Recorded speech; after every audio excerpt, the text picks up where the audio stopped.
Appropriation बनाते वक्त interest on capital का कैलकुलेशन गलत हो जाता है, तो रखिए इन बातों का ध्यान।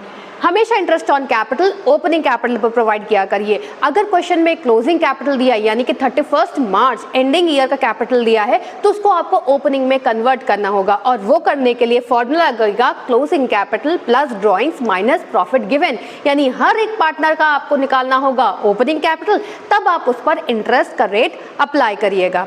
नेक्स्ट आपको ध्यान रखना है कि कभी भी इंटरेस्ट ऑन कैपिटल अकाउंट के डेबिट बैलेंस में नहीं दिया जाता है। इसका मतलब अगर किसी पार्टनर का कैपिटल के सामने लिखा है डेबिट तो वो है डेबिट बैलेंस, वो है नेगेटिव कैपिटल, और उस पर हम इंटरेस्ट ऑन कैपिटल कभी नहीं अलाउ करते।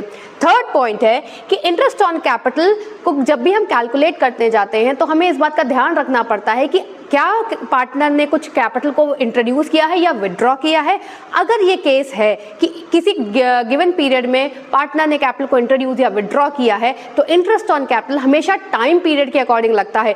इंट्रोड्यूस करने से पहले का कैपिटल लीजिए और उतना टाइम पीरियड लगाइए, और इंट्रोड्यूस करने के बाद का कैपिटल लीजिए और उतना टाइम पीरियड लगाइए, तब दोनों इंटरेस्ट को जोड़कर बनता है हमारा टोटल इंटरेस्ट ऑन कैपिटल। और लास्ट बात ध्यान रखना, बिल्कुल भी मत भूलिएगा कि जब प्रॉफिट इनसफिशिएंट हो तो प्रॉफिट हमेशा इंटरेस्ट ऑन कैपिटल या सैलरी जो भी आपको गिवन है उसके रेशियो में बढ़ता है। इनसफिशिएंट प्रॉफिट का मतलब है कि हमारा नेट प्रॉफिट इतना है ही नहीं कि इंटरेस्ट ऑन कैपिटल को कवर कर सके तो या फिर सैलरी को कवर कर सके, तो हमारा प्रॉफिट कम पड़ जाता है। और जब प्रॉफिट कम पड़ जाता है तो हम प्रॉफिट डिस्ट्रीब्यूट करते हैं या तो इंटरेस्ट ऑन कैपिटल के रेशियो में या interest on capital plus salary के रेशियो में। बट ये ध्यान रखिएगा कि उस प्रॉफिट में इंटरेस्ट ऑन ड्रॉइंग जुड़ा हो।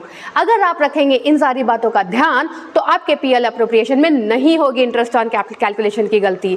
और ऐसे वीडियोस के लिए मेरे चैनल को सब्सक्राइब कीजिए।